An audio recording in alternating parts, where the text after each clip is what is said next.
Ladies and gentlemen, welcome back to the Chip Over the Top Rugby podcast. My name is Ryan. I hope you are all doing well. If you are new here, welcome. And if you've been here before, welcome back. So today, Wales have announced their Six Nations squad. And my goodness, was that the shock news of the day? Absolutely not. There was one other shock news. Rees Zammit has quit professional rugby. He's ended his contract at Gloucester.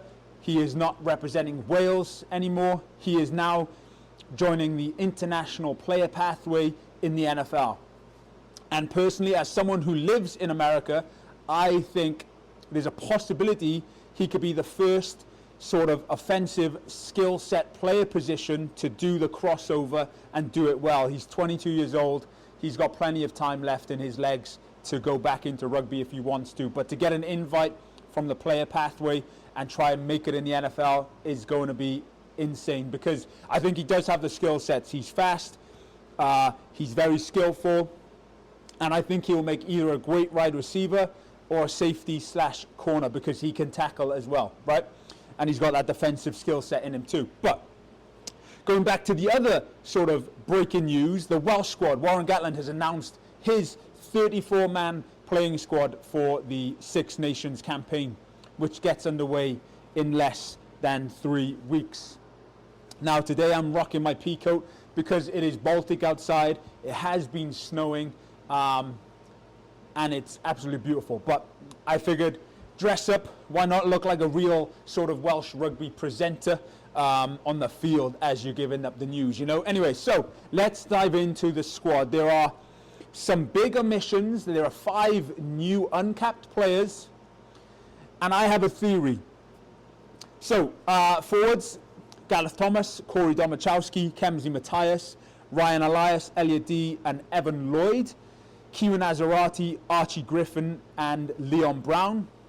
Will Rowlands, Adam Beard, Dav Jenkins, Teddy Williams. Dav Jenkins, by the way, is captain.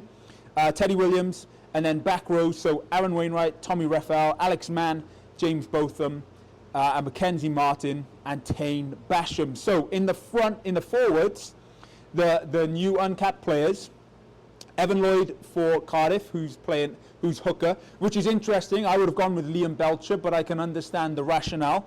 And then Archie Griffin, who is a tight head for Bath.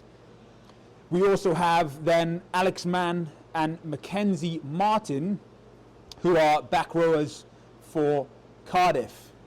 Moving into the backs, a bit more experience in the backs, Gareth Davis, Thomas Williams, Kieran Hardy at scrum half. Fly half, interesting decisions here. He's gone with Costello, Johan Lloyd, and Kai Evans. Obviously, we know both Lloyd and Kai Evans are utility players as well.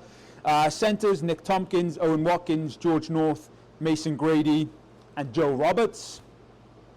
And then the back 3 are Josh Adams, Rio Dyer, Cam Winnett, who is an uncapped player for Cardiff, and Tom Rogers. So, a couple of big things here, right? Number 1, no Toby Faletau. Picked up another injury, hasn't fully recovered, won't play a game before the Six Nations. And as I said in the video of my 2024 Wales Six Nations selection that you can watch here, I said that it would be very doubtful that Faletau gets picked under the premise that, as we saw in the World Cup, when he's coming back from injury, it takes time to get into it. And if he's not having any playing time before the Six Nations start, it's very unlikely that he's going to go straight into the Scotland game. So why not maybe start building towards the future, as Warren Gatland has said, getting ready for the next Rugby World Cup cycle, which is what this squad pretty much is.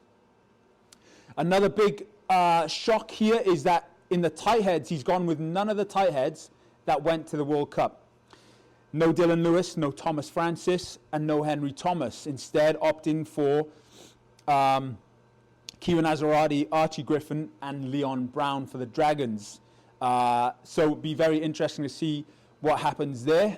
Obviously, I already touched upon the Rees Zammit shock omission. He's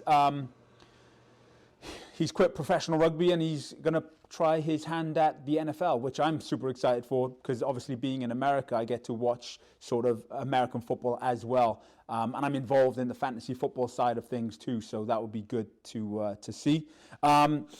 Couple other omissions, no Morgan Morris or Morse for the Ospreys. I think a lot of people were expecting at least one of them to make the squad, and I sort of had a question mark surrounding whether it'd be those two or one of them, and then whether Mackenzie Martin or Alex Mann would get in the squad, but he's clearly gone with the Cardiff lads, and I think I have a theory on this, and I'll get to that in a second. Obviously no Jack Morgan, so there is a new captain, Jack Morgan injured, and Dav Jenkins takes over captaincy. No Dewi Lake. Surprising, I didn't hear much on his hamstring injury. I wasn't sure if it was a long-term thing or not.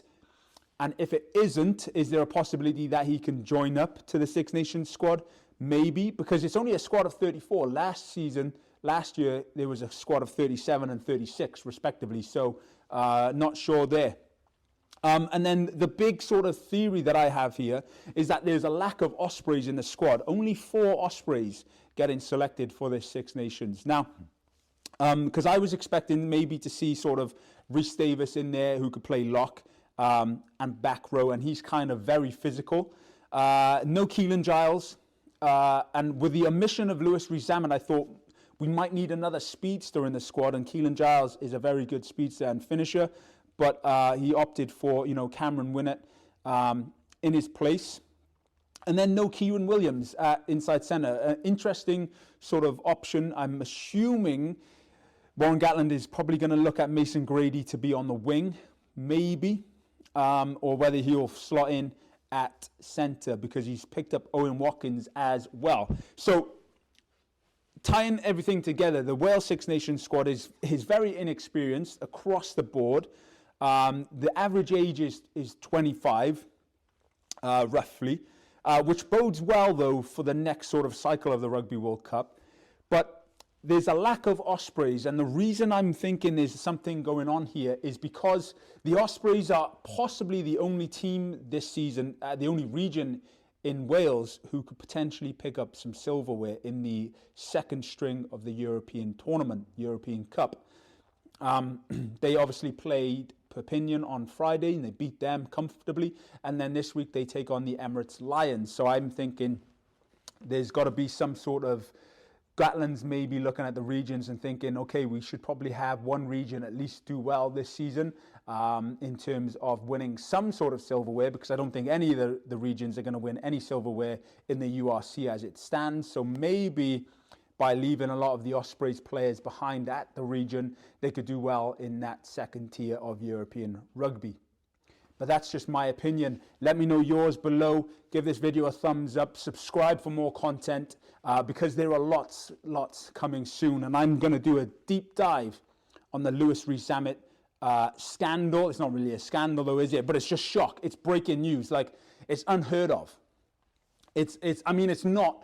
But with the international pathway starting at the end of January, and he'll be flying out to Florida.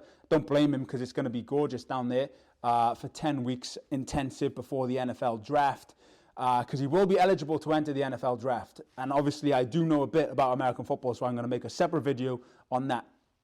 But like I said, if you want to watch that video, make sure you hit subscribe below to get notified by hitting that bell button as well of when I upload another video. As always, ladies and gentlemen, thank you very much for watching the Chip Over the Top Rugby podcast. Diolch yn fawr. I'll catch you very, very soon.